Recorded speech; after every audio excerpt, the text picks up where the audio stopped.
Hello friend, कैसे हो आप सब। आई होप अच्छे होंगे, ठीक होंगे, मस्त होंगे। तो मैं भी ठीक हूँ अभी।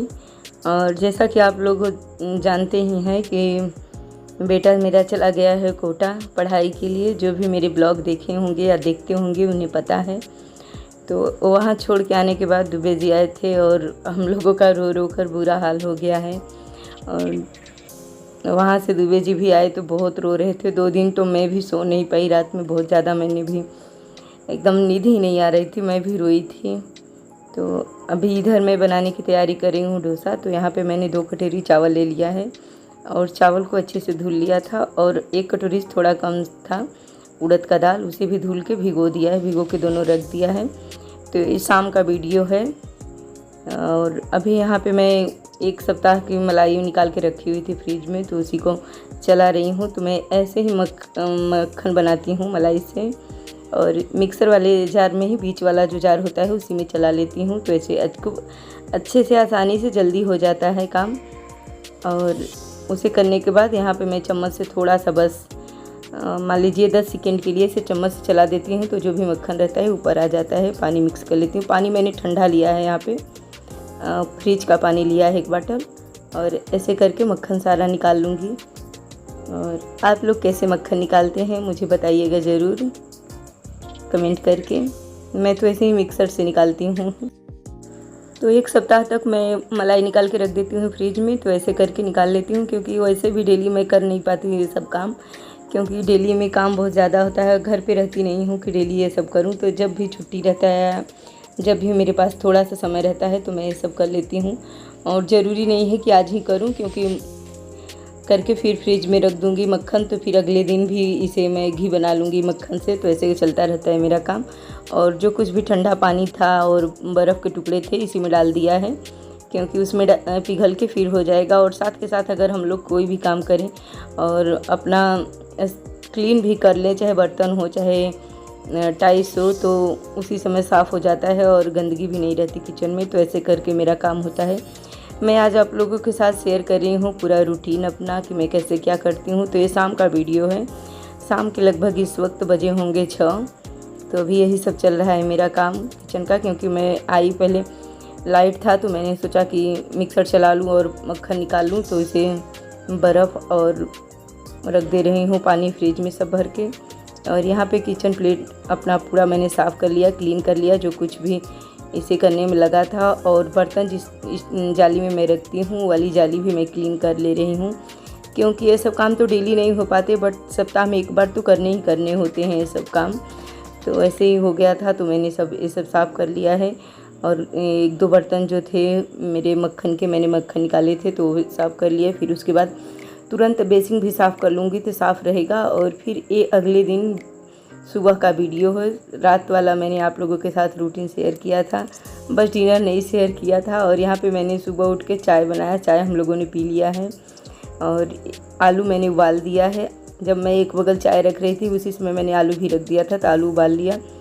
चाय पीते पीते आलू भी हो गया। फिर उसके बाद यहाँ पे जो चावल भिगो के रखा था उसे पीसने लगी हूँ। चावल पीस के मैं अलग बर्तन में निकाल लूँगी बारीक। तो चावल मैं अलग से पीसती हूँ, फिर उसके बाद उड़द का दाल और बस सुबह चाय के बाद ये सब मैं काम कर रही हूँ, क्योंकि अभी मैंने और कुछ भी साफ़ सफाई नहीं किया है। और समेटना होता है, जो कुछ भी रात में ही समेट लेती हूँ, बर्तन बिस्तर सब कुछ ऐसे। तो सुबह में काम कम होता है। तो ये सुबह मैं चावल पीस के फिर उसमें मैंने उड़द दाल पीस लिया। उड़द दाल पीस के उसी में फेंट दूँगी, मिक्स कर दूँगी कलछिल की सहायता से। अगर आप लोग चाहें तो मिक्सर में भी डाल के इसे चला सकते हैं, बट जब मैंने कर लिया है, मिक्सर से पीस लिया है, तो फिर ऐसे ही कलछुल से चला लूँगी अच्छे से। और इसमें मैंने डाल दिया है स्वाद के हिसाब से नमक इसमें मैंने 1 बड़ा चम्मच मान लीजिए लिया है और खूब अच्छे से फेंट दिया है। फेंटने के बाद इसे ढक के रख दूँगी। और ये सुबह के लगभग अभी 6 बज रहे हैं। तो सुबह मैं पहले यहीं करके खाली हो जा रही हूँ, तो 6 बजे तक। फिर उसके बाद में सांभर, चटनी, नहाना धोना और घर की साफ़ सफाई, पोछा वगैरह, तो ये सब करूँगी। तब तक ये भी हो जाएगा मेरा। झाड़ू तो मैंने लगा लिया है, तब तक हो जाएगा इधर भी। और जो कुछ मैंने गिराया हुआ था किचन प्लेट भी मैंने साफ़ कर दिया है अपना। और फिर आ गई हूँ, बर्तन भी क्लीन कर लूँगी, जो कुछ पीसने में बर्तन गंदे हुए हैं तो इधर बर्तन भी क्लीन कर लूँगी। और उसके बाद मैं और पोछा लगाना रह गया है। झाड़ू तो मैंने लगा लिया है, बस पोछा लगाना रह गया है। अगर पोछा लगा लूँगी फिर उसके बाद और स्नान करूँगी और सांभर बनाऊँगी, चटनी बनाऊँगी, आलू मसाला बनाऊँगी। तब तक अगर ये भी फूल जाएगा तो मैं डोसा भी साथ के साथ बना लूँगी। तो ऐसे तो चलता रहेगा मेरा काम दिन भर। तो यही रूटीन मैं आप लोगों के साथ शेयर कर रही हूँ। और इधर मैंने क्लीन कर लिया है फिर से टाइल्स अपना, और कपड़ा मैंने जो कुछ पोछा था उसे भी क्लीन करके यहीं पे पास में फैला दिया है। बर्तन हो चाहे टाइल्स हो चाहे कपड़ा किचन का हो, कुछ भी अगर साथ में हम तुरंत अगर धुल के रख देते हैं, साफ़ कर देते हैं, तो फिर दिन भर हमें साफ़ ही दिखता है वो। और नहीं तो ऐसे तो बार बार गंदा रहता है, कुछ भी करें तो मन नहीं लगता। तो इसलिए मुझे तो आदत है कि जो कुछ गंदा हो तो उसी समय क्लीन कर दूं। और इधर मैंने एक साइड में रख दिया है दूध उबलने के लिए, और एक साइड चढ़ा दिया है कुकर। दाल सीटी देती रहेगी तब तक मेरा काम हो जाएगा। तो गैस धीमी करके मैं अपना काम करूँगी और क्लीनिंग का। तो उधर मैंने दूध और दाल दोनों रख दिया है। गैस मेरा ऑन है, कम कर दिया है मैंने, एकदम लो कर दिया है गैस। और पोछा मैंने बताया जैसा कि मैंने पोछा नहीं लगाया था, तो अभी पोछा लगा रही हूँ, क्लीन कर रही हूँ। और पोछा लगाने के बाद तो ये भी काम ख़त्म हो जाएगा। और अभी तक इस वीडियो को लाइक नहीं किया तो पहले लाइक कर दें, न्यू है तो मेरे चैनल को सब्सक्राइब ज़रूर कर लीजिएगा। किचन क्लीन करने के बाद आंगन में आ गई थी। मैं आंगन में पोछा लगा रही हूँ, और रूम में पोछा मैं नहीं लगा रही हूँ आज, क्योंकि बहुत काम है। जैसा कि डोसा बनाना, बहुत सामान इधर उधर करना, सामान लहाना, ये सब थोड़ा सा ज़्यादा हैवी काम हो जाता है। जैसे कि अगर हम चावल दाल सब्ज़ी रोटी बनाते हैं तो डेली बनाते हैं और जल्दी से भी हो जाता है, बट थोड़ा सा इन सब कामों में थोड़ा सा झंझट रहता है सामान सही करने में। तो मैंने फिर बेसिन साफ़ किया। बेसिन साफ़ करने के बाद नहाने के बाद सीधे आ गई हूँ किचन में। थोड़ा सा अपना रोज़ वाला रूटीन वाला पूजा जो कुछ भी करती हूँ, थोड़ा बहुत ज़्यादा मैं पूजा भी नहीं करती, तो करके फिर आ गई हूँ किचन में। तो इधर मेरा दाल हो चुका है, तो दाल में कुकर खोल के मैं फिर इसमें डाल रही हूँ सब्जियाँ। तो बैगन को मैंने कट कर लिया है, और बैगन का छिलका ऊपर से उतार लिया है बैगन को छिल के, तो उसमें ये डाल दिया। फिर उसके बाद लौकी, और बैगन और लौकी सांभर में मेरे घर में सबको पसंद है, तो ये मैं डालती हूँ। और सब्ज़ी आप अपने हिसाब से भी डाल सकते हैं, मैं तो यही डालती हूँ। और फिर एक टमाटर कट करके रखा था उसे ले लिया है। उसके बाद मैंने ले लिया है इमली का पानी। और जैसा कि आप लोगों ने देखा, दाल अच्छे से मेरी पक चुकी है। तो दाल पकाने वाला बात तो है नहीं कि इमली का पानी पड़ जाएगा तो दाल नहीं पकेगा। तो इसे साथ में सब सब्जियां मिक्स करके डाल देती हूँ। और कभी कभी ज़्यादा समय होता है या फिर कुछ स्पेशल, कुछ अलग और ज़्यादा बनाना होता है, तो कढ़ाई में भी सब्ज़ी छौंक लगा के बनाती हूँ, तो भी और अच्छी बनती है। बट ऐसे भी बहुत अच्छी बनी थी सांभर। अगर आप लोग भी कढ़ाई में छौंक लगा के बनाते हैं सब्जियों को सांभर, तो एक बार ज़रूर ऐसे ट्राई करिएगा, सब साथ में, और जल्दी हो जाता है और स्वाद बिल्कुल सेम ही रहता है। ये मत सोचिएगा कि कुकर में बंद करके बना रहे हैं तो अच्छा नहीं आएगा। तो बस ये हो गया रेडी। इसमें मैंने सांभर मसाला डाल दिया है और थोड़ा सा और नमक ले लिया है, थोड़ी सी लाल मिर्च पाउडर। फिर उसके बाद रख दिया है इसे इंडक्शन पे मैंने पकने के लिए।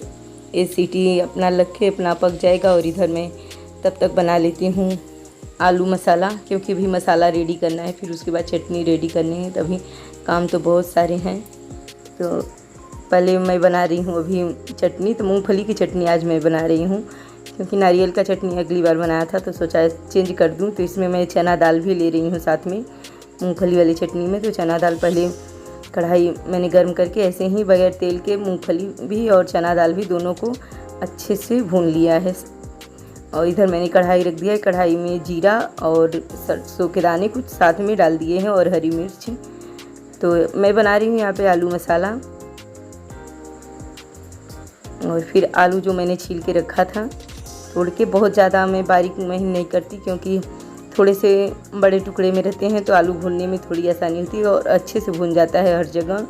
फिर भले अगर आप लोग चाहते हैं इसे मैश करना तो मैश भी कर सकते हैं, बट मैं ऐसे ही थोड़े से कुछ टुकड़ों में खड़े रहते हैं तो भी बनाती हूँ। तो इसमें मैं भूल गई थी आलू में चना दाल और करी पत्ता, तो मैं फिर अलग से ले रही हूँ, दोनों चीज़ भून ले रही हूँ तेल में, फिर उसमें छौंक लगा दूँगी, क्योंकि ये दोनों चीज़ मैं भूल गई थी। उसी समय साथ में ही डाल देती तो हो जाता, तो अलग से नहीं करना पड़ता। बट ठीक है, फ्राई पैन तो भी हमें गर्म ही करना होगा, क्योंकि हमें तड़का लगाना है, सांभर में भी लगाना है और चटनी में भी लगाना है। तो यहाँ पे मेरी आलू रेडी हो चुकी है। इसमें मैंने मसाले कुछ भी नहीं डाले हैं, सिर्फ थोड़ी सी हल्दी, नमक, बस यही मसाले हैं इसमें।